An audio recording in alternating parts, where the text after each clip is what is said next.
নমস্কার, দেখছেন Kolkata TV digital. আপনাদের সঙ্গে রয়েছি আমি ঋষিকেশ। ভোটার তালিকা সংশোধনীর কাজ চলছে। ভোটার তালিকা সংশোধনী এবং নাগরিকত্ব যাচাই, এই দুটো বিষয় বা দুটো সংবেদনশীল বিষয়ের মাঝখানে দাঁড়িয়ে সুপ্রিম কোর্ট একটা গুরুত্বপূর্ণ প্রশ্ন রেখেছে। সুপ্রিম কোর্টের এই প্রশ্ন নিঃসন্দেহে কোথাও গিয়ে নির্বাচন কমিশনের ক্ষমতা এবং ভূমিকা নিয়েই কার্যত প্রশ্ন তুলে দিয়েছে।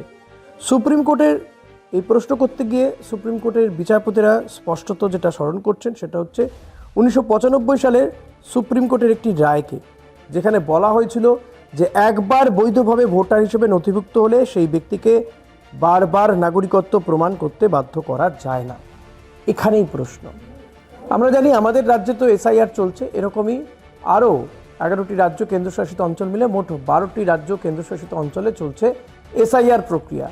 আমরা দেখতে পাচ্ছি অন্যান্য রাজ্যের যত না এই এসআইআর নিয়ে চর্চা চলছে, আন্দোলন চলছে, আমাদের রাজ্যে তার থেকে অনেক গুণ বেশি। কারণ অভিযোগ যে এ রাজ্যে এসআইআরের নাম করে নির্বাচন কমিশন হয়রানি করছে। 2002 সালের ভোটার লিস্টকে ভিত্তি বছর তো ধরা হয়েছিল, কিন্তু দেখা যাচ্ছে অনেকের নাম 2002 সালে ভোটার তালিকাতে রয়েছে, কিন্তু তবু তাদের শুনানিতে ডাকা হচ্ছে। লজিক্যাল ডিসক্রিপেন্সি এই অজুহাতে। এখানেই প্রশ্ন। আর এখানেই সুপ্রিম কোর্টের যে বক্তব্য, 1995 সালের যে সুপ্রিম কোর্টের রায়, সেখানে বলা হয়েছিল যে একবার কেউ যদি ভোটার থাকে, ভোটার তালিকাতে যদি বৈধ কারো নাম থাকে, তাহলে তাকে বারবার এই নাগরিকত্বের প্রমাণ দেওয়ার দরকার নেই। ফলত যেখানে আপনার বা আমার 2000 ভোটার তালিকায় যদি 2002 ভোটার তালিকায় যদি নাম থাকে, তাহলে আবার কেন শুনানিতে ডাকা হচ্ছে? নির্বাচন কমিশনও তো বলেছিল যে যাদের 2002 সালে ভোটার তালিকাতে নাম রয়েছে তাদেরকে আর ডাকা হবে না, শুনানিতে ডাকা হবে না, তাদেরকে ডকুমেন্টস দিতে হবে না, কিন্তু তারপরেও হচ্ছে। কমিশন সুপ্রিম কোর্টে কি জানিয়েছে? কমিশন সুপ্রিম কোর্টে বলেছে বিহারে যে 2003 সালে ভোটার তালিকাকে তারা প্রাথমিকভাবে দেখিয়েছিল বা ধরেছিল, এক্ষেত্রে কিন্তু এই প্রোবেটিভ বা প্রাথমিক প্রমাণ হিসেবে তারা বলেছে যে এটাকেই বিহারে ধরা হয়েছিল এবং এই 2003 সালে ভোটার তালিকাতে যাদের নাম রয়েছে তাদেরকে আর প্রমাণ দিতে হয়নি। এটা হয়েছে বিহারে।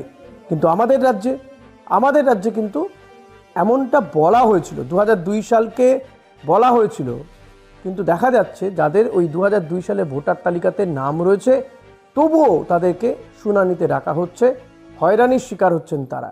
এমনকি বিধায়ক, নির্বাচিত বিধায়ক, সাংসদ, প্রাক্তন মন্ত্রী, ভারতরত্ন জয়ী বা নোবেল পুরস্কার প্রাপ্ত ব্যক্তি অমর্ত্য সেন বাদ যাচ্ছেন না কেউই।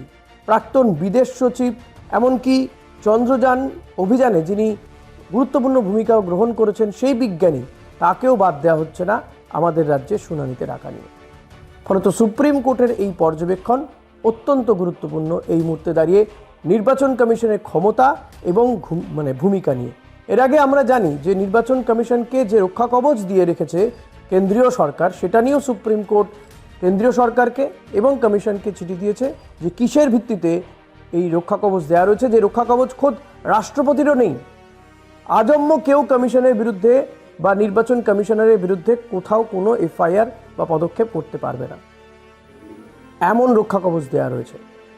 তারপরে নির্বাচন কমিশনের এই যে পর্যবেক্ষণ, এটা কিন্তু বর্তমান পরিস্থিতিতে দাঁড়িয়ে খুবই তাৎপর্যপূর্ণ বলেই মনে করা হচ্ছে।